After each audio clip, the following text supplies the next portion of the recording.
avant de vouloir faire un vidéoprojecteur qui se connecte uniquement par Wi-Fi, pas besoin d'utiliser le fil. On a perdu la moitié du temps de la conférence à régler ça. On n'y arrive pas. Donc on va faire avec les moyens de bord. J'ai transmis ma présentation sur l'ordinateur de mon collègue. Et j'ai commencé. Donc quand vous auriez pu le voir, je suis Julia Rico. Merci pour m'avoir présenté. Et je suis là aujourd'hui pour vous parler de l'apport de l'IA, l'apport des nouvelles technologies en général pour l'enseignement, pour l'éducation inclusive des enfants, et pas n'importe quels enfants, mais spécifiquement par rapport aux enfants en situation de vulnérabilité. D'accord ? Donc, pour commencer, on va parler, Sylvie l'a bien initié, mais je vais encore approfondir le sujet. Donc, pour commencer, qui n'a pas encore entendu ces questions, genre est-ce que l'intelligence artificielle peut générer des œuvres artistiques? Est-ce que l'intelligence artificielle peut remplacer un artiste, peut dessiner un tableau, peut, par exemple, écrire un scénario de film, peut générer de la musique? Est-ce que on est tous face à ce genre de questions, on ne sait pas vraiment quoi répondre. Et surtout, si on voit des cas de l'expérience suivante qui illustrent que, par exemple, il y a à Londres et à New York, il y a eu des expositions entières avec de l'IA. Il y a un outil équivalent à ChatGPT, mais qu'on utilise spécifiquement dans le cadre de la création visuelle qui s'appelle Midjourney. C'est un outil fabuleux. Ça s'appelle Midjourney. Ça a transformé de simples descriptions en œuvres inédites. Il y a aussi, je vous invite à aller faire un petit tour là-bas, dans le musée de la Suisse à Rabat, qui accueille des installations numériques interactives qui intègrent l'IA, illustrant l'émergence de ces nouvelles technologies. Donc, je vous invite vivement à aller faire un petit saut là-bas, une petite visite, pourquoi pas, pour explorer cette mixture entre les arts, la nouvelle technologie dans ce musée. Il y a aussi un exemple qui m'a beaucoup frappé personnellement, c'est le portrait d'Edmond Bellamé, qui est généré complètement par l'IA, donc généré par un collectif parisien à partir d'un algorithme de deep learning, et qui a été vendu à New York avec, pour le prix de 432 500 $. Et c'est une œuvre qui est générée uniquement par l'IA. Je vous laisse imaginer la splendeur du prix qu'a obtenu cette œuvre-là. Donc cela nous mène, ça déstabilise un peu, on va dire. Quand on voit qu'il y a des œuvres artistiques équivalentes à des œuvres artistiques créées par l'humain, des œuvres artistiques créées par l'IA, qui sont équivalentes à des œuvres artistiques créées par l'humain. Ça déstabilise notre croyance jusque-là. Et cela nous mène à poser des questions, bien sûr. Ces questions-là, du genre,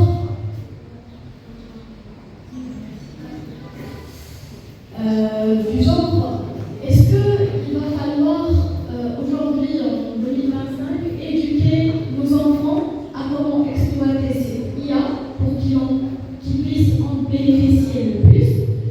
Il faut donner la parole aux enfants qui peinent à s'exprimer avec le langage classique, mais qui puissent le faire avec l'IA, pour partir de cette fragilité vers la créativité, vers la valorisation.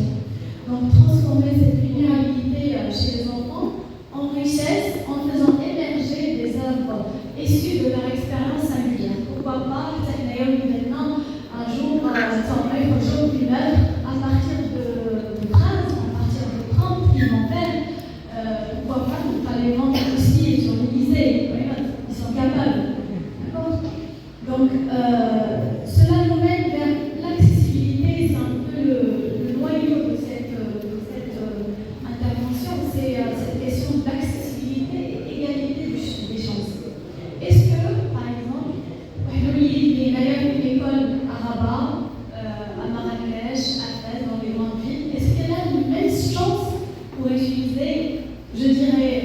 ça rapidement la performance, que là, les mêmes gens utilisaient ChatGPT qu'un enfant qui vit, par exemple, dans la montagne, dans les houses dans Turquie. Est-ce qu'il va l'utiliser de la même manière? Est-ce que déjà cet enfant-là a déjà entendu parler que ça existait? Donc, l'accessibilité, c'est vraiment quelque chose, les rassasios, un apport institutionnel, un apport gouvernemental. D'accord? Là, de l'autre côté, de transmettre l'information, de leur dire où là ça existe, mais après, pour explorer ces pistes-là, on ne peut pas vraiment les aider à les faire si ce n'est pas instauré d'une manière institutionnelle ou permanente. Donc, il s'agit d'offrir à ces enfants-là, issus de milieux défavorisés, des outils simples. ChatGPT, je pense qu'il est simple. Ça, c'est la meilleure des choses avec laquelle un enfant pourrait s'initier à l'utilisation de l'intelligence artificielle en général. Donc, des outils simples, des outils gratuits. J'insiste aussi sur la gratuité, parce que si ce n'est pas gratuit, dans un premier temps, on ne va pas leur donner cette étincelle de vouloir explorer le payant. Parce que jamais le gratuit, je sais que ça marche, je sais qu'il y a des choses qui l'intéressent, il peut faire des choses, après il peut s'aventurer vers le payant. Mais nous, dans le cadre du Maroc, moi je parle déjà de leur parler que ça existe. Surtout dans les endroits un peu isolés, etc. Il faut parler aux enfants que ça existe. Il faut leur montrer des exemples d'utilisation, etc. Donc, en quoi cela va leur être utile? Premièrement, c'est la confiance en soi de ces enfants. Comment ça? C'est là de permettre à un enfant qui doute de ses capacités de voir des idées amplifiées par l'IA, ce qui le valorise, ce qui l'encourage. Imaginez avec moi un enfant, par exemple, qui va donner un bon prompt. Il aura cette notion de donner le bon prompt à un outil de l'IA. Il va lui donner par exemple la consigne de lui faire quelque chose. Et c'est celui qui va être joué dans la classe. Donc tout de suite, cet enfant-là, il va changer de posture. Il s'agit un peu marginalisé à celui qui attire l'attention de tout le monde. Et là, ça a attribué fortement à cette confiance en soi, l'amplifier, la valoriser, etc. Il y a aussi des thérapies de résilience par la remontée, par exemple la médiation artistique, thérapeutique. Aujourd'hui, on peut dessiner, faire une sorte de thérapie, mais par contre, il y a des enfants qui ne savent pas dessiner. Aujourd'hui, il y a des logiciels, il y a des outils IA qui vont leur aider à dessiner, à développer ces compétences-là et apaiser en quelque sorte les traumatismes et développer cette résilience. Donc la formation, cela m'amène à conclure que la formation de l'IA, c'est un outil pédagogique. Ça propose des retours personnalisés, corrige des erreurs et suggère des améliorations. Donc que ce soit pour un artiste, pour un apprenant, qui soit élève, qui soit étudiant, qui soit même adulte, un apprenant qui devient un tuteur virtuel de ce qu'il va présenter. Donc là, j'ai juste un exemple concret que j'ai le plaisir de partager avec vous aujourd'hui. D'un de mes étudiants à l'université de Prédégrave, je ne sais pas ce que tu as réussi à faire.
Il faut que les mindsets soient différents.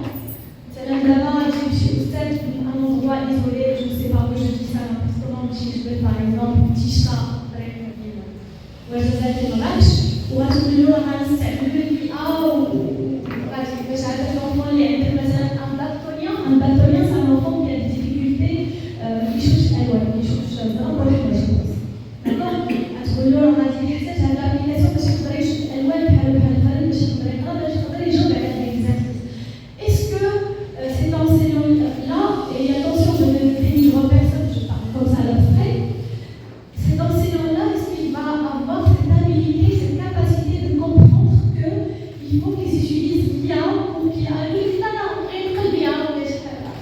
Donc c'est pour ça qu'il faut cette question de mindset, le changement de la mindset des gens pour pouvoir agir efficacement. Ce n'est pas une question de moyens, de technologie, ne serait-ce que oui, c'est vrai, il faut les avoir, mais c'est plus une question de changement de mentalité des gens, il faut qu'on travaille sur ça. Et ça c'est notre rôle. Autant qu'universitaire, c'est notre rôle de sensibiliser les gens à l'importance de cette éducation inclusive, à l'importance de cette notion de vouloir personnaliser la manière avec laquelle on enseigne aux gens. السلام عليكم ورحمة الله تعالى وبركاته. الطالب أشرف محتاج طالب بكلية اللغات والأدب والفنون في شعبة السميع البصري بجامعة ابن الطفيل بمدينة القنيطرة. فنان تشكيلي وفنان موسيقي وكذلك فنان في التصميم الجرافيكي. الآن أنا نتقاسم معكم بعض الأعمال اللي قمت بها في الفنون التشكيلية وكذلك في فنون التصميم الجرافيكي.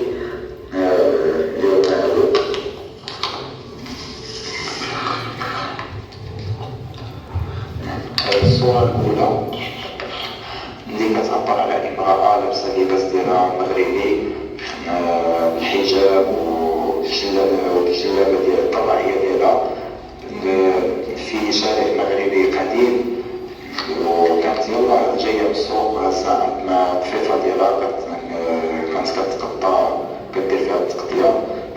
وبالنسبة للصورة الثانية كتعبر على التقاليد المغربية كذلك ديال زليج مغربي فيه الديكور وزواق مغربي تقليدي. هاد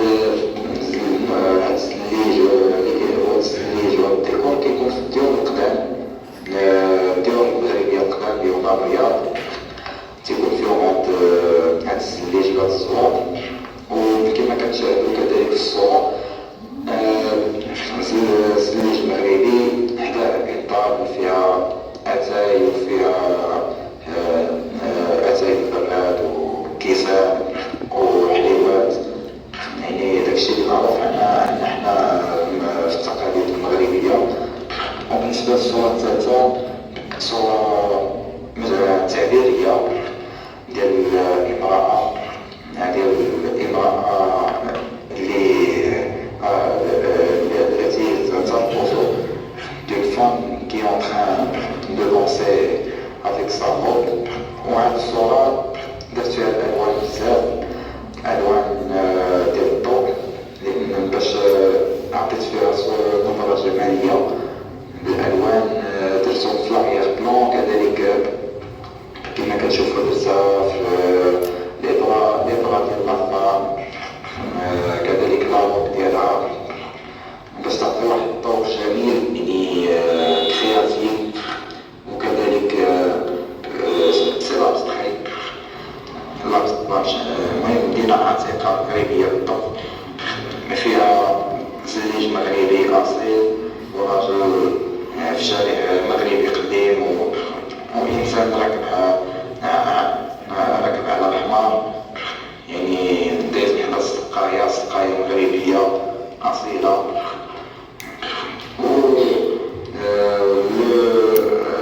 le dessin prochain هو هذا اللي ندير ان بيروقي، je l'ai dessiné avec noir et blanc يعني بالبيض.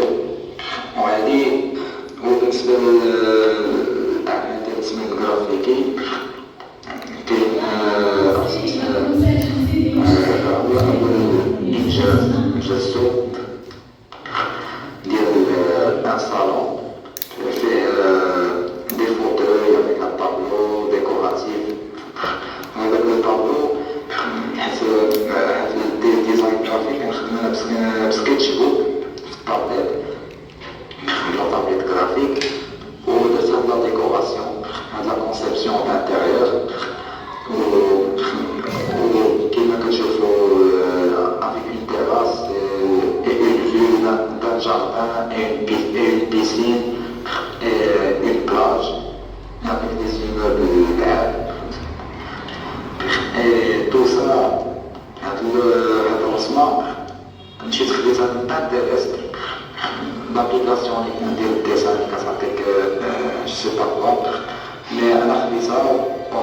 شي جاردان بيسين بلاج اي ايموبل وهذيك لا في ما شفتهاش من انتيليجونس ارتيفيسيال غير نطلع حتى خرجتها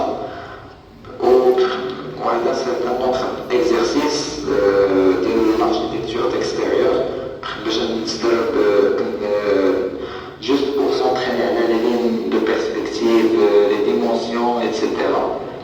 Et comme vous voyez, voilà ce qui est. وشكرا جزيلا.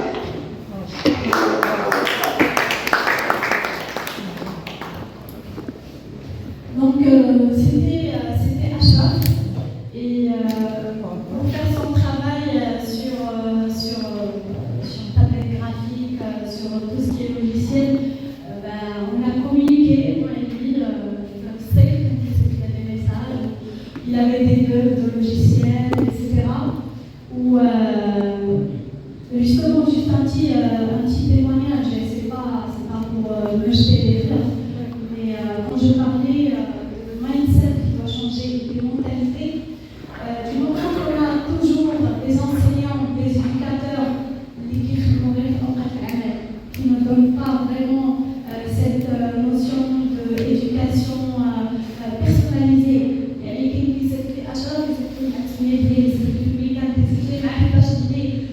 Je répondais à chaque. Donc, il s'est dit qu'il y avait pas une chose. Elle est la personnalisation de l'éducation. Quand ça a été etc. Quand il se donne un accompagnement, un suivi, un accompagnement qui est particulier. Très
et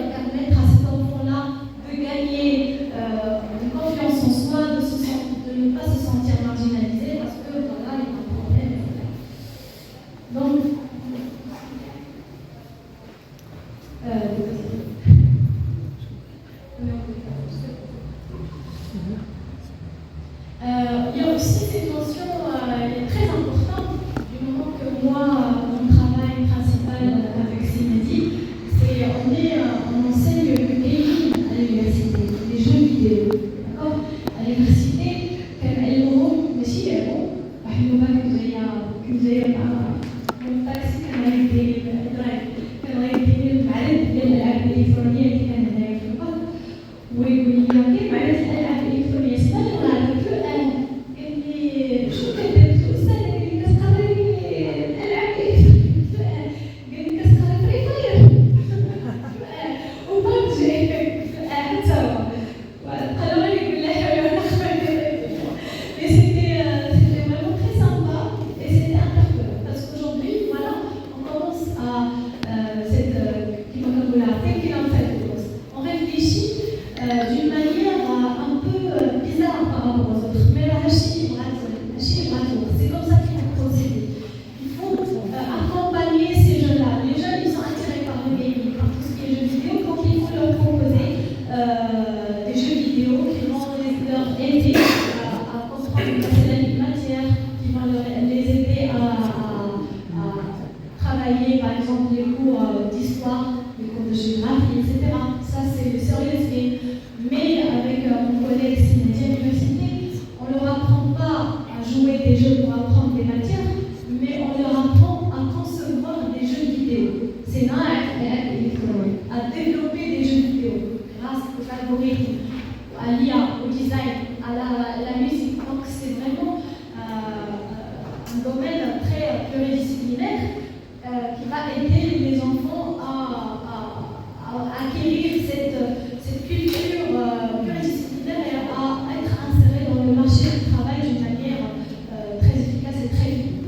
Donc, pour lier le gaming au contexte de la conférence d'aujourd'hui, des jeux vidéo, je sais que tout le monde est attiré par les jeux vidéo, pourquoi ne pas proposer un jeu vidéo pour les enfants en situation de difficulté pour développer leurs compétences critiques, leurs compétences analytiques.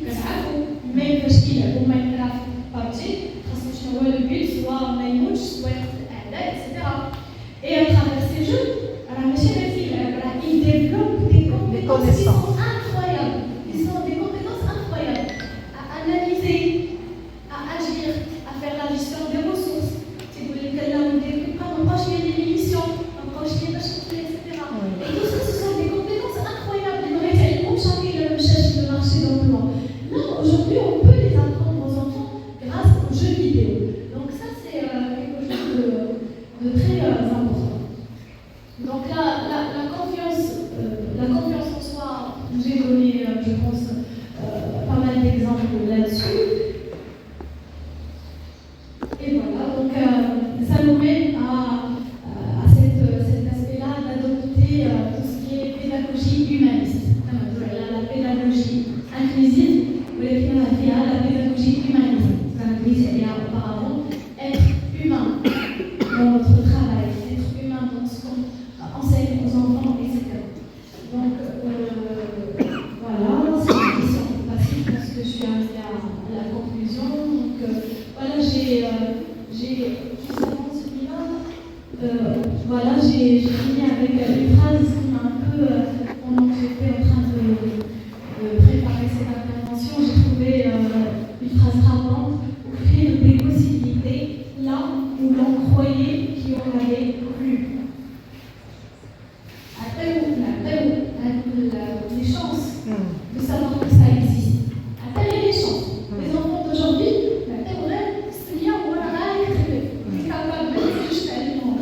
ils ont des capacités incroyables.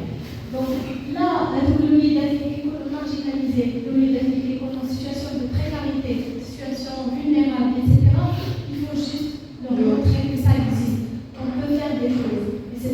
Après, au moins, la collaboration, on va jouer notre rôle de tuteur, encadré, coach, un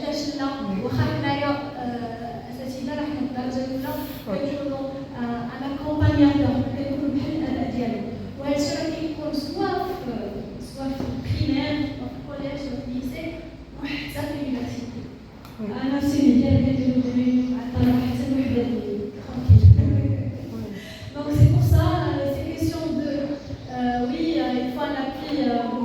de partage. institutionnel pour mettre la technologie à la disposition, mais il ne faut pas oublier aussi qu'il faut un travail très profond sur les mentalités des gens et montrer juste les bonnes voies. On y aura des